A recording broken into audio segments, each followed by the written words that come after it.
One nation, one election is great, Modi. But what about one nation, one caste?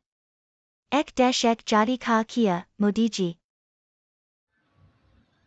अगर एक देश, एक धर्म, एक भाषा होना चाहिए, तो फिर एक जाति क्यों नहीं?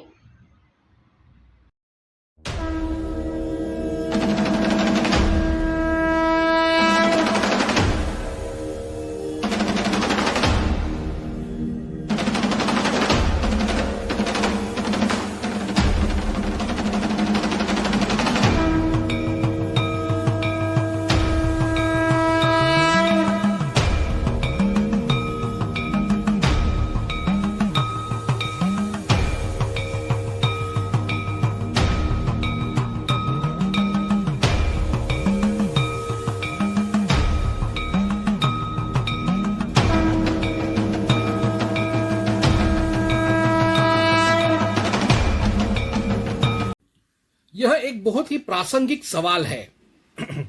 क्या आधुनिक युग में एक हिंदू अपने वर्ग, वर्ण और जाति या संप्रदाय के कोष्ठ से निकलकर सिर्फ खुद को एक सनातनी, एक वैदिक, एक आर्य, एक हिंदू की तरह, एक भारतीय की तरह अपने आप को संबोधित कर सकता है? अपनी पहचान सिर्फ एक हिंदू जाति के व्यक्ति की तरह कर सकता है?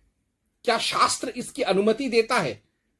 तो इसके लिए मैं पढ़ूंगा ऋग्वेद 10.191.2-4 श्लोक। मंत्र कुछ ऐसे है। संग गच्छध्वं संग वदध्वं संग वो मनांसी जानताम देवा भागं यथा पूर्वे संजानाना उपासते। परस्पर तथा समान रूप से चलने वाले हे स्तोताओं। पहले ही वाक्य में आपको मुझे समझ में आ गया कि ये किस बारे में बात कर रहा है यह मंत्र। तुम संगति पूर्वक वार्तालाप करो, तुम्हारे मन एक समान विचारधारा वाले होकर ज्ञान का अर्जन करें। तुम सब उसी प्रकार एक मत हो जाओ। पूर्व काल में सज्जनों ने एक साथ मिलकर जिस प्रकार यज्ञादि कर्मों का निर्वाह करते हुए देवताओं की स्तुति की थी।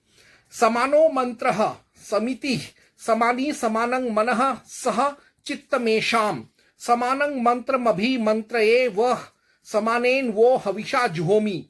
हे स्तोताओं, तुम्हारी मंत्रणा एक समान हो, तुम्हारी मंत्रणा करने की सभा एक समान हो।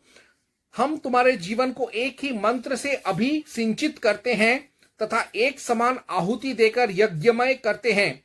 परमात्मा आशीष देता है कि मैं तुम्हें सब पदार्थ समान रूप से दे रहा हूं, किंतु अपने पुरुषार्थ और ज्ञान के अनुसार ही इन्हें प्राप्त कर सकते हो। ज्ञान भी समान होना चाहिए और कार्य शक्ति भी समान होनी चाहिए। समानी व आकुति समाना हृदयानी वह समानमस्तु वो मनो यथा वह सुसहासति।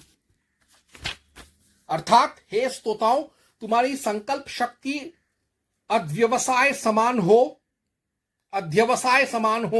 तुम्हारे हृदय समान हो, तुम्हारे विचार एक समान हो, जिससे तुम सभी कार्यों को पूर्ण करने के निमित्त संगठित हो। अर्थात सब एक मन और एक संकल्प के साथ कार्य को करें तथा अपने अपने फल को कार्यानुसार प्राप्त करें। इति दशंग मंडलंग इति ऋग्वेद संहिता।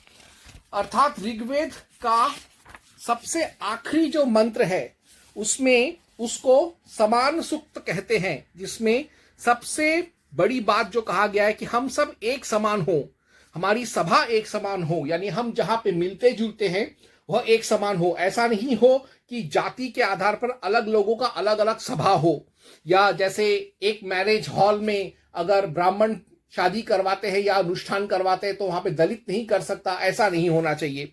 इसमें साफ साफ लिखा है कि तुम्हारा एक समान धर्म हो, तुम सब पदार्थ समान रूप, भगवान सबको सब संपदा और सब नैसर्गिक संपदा खास तौर से एक समान रूप से दे रहा है।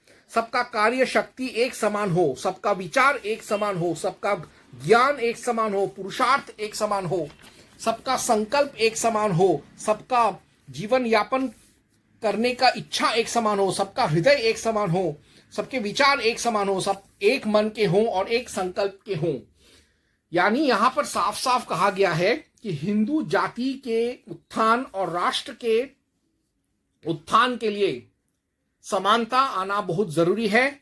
और प्राचीन काल में भी यह समानता देखा जाता था। जैसे यहां पर लिखा हुआ है, साफ साफ लिखा हुआ है, पूर्व काल में सज्जनों ने एक साथ मिलकर जिस प्रकार यज्ञ आदि कर्मों का निर्वाह करते हुए देवताओं की स्तुति की थी। यानी सबका धर्म एक समान हो, सबकी जाति एक समान हो। तो शास्त्र, खासतौर से वेद में जब कहा गया है कि एक दो हिंदुओं का पहचान सिर्फ उनका हिंदू जाति है, ना कि उनका वर्ग, वर्ण, संप्रदाय या भाषा या प्रांत, वो सर्वप्रथम वो हिंदू जाति के हैं और सिर्फ हिंदू जाति के ही हैं।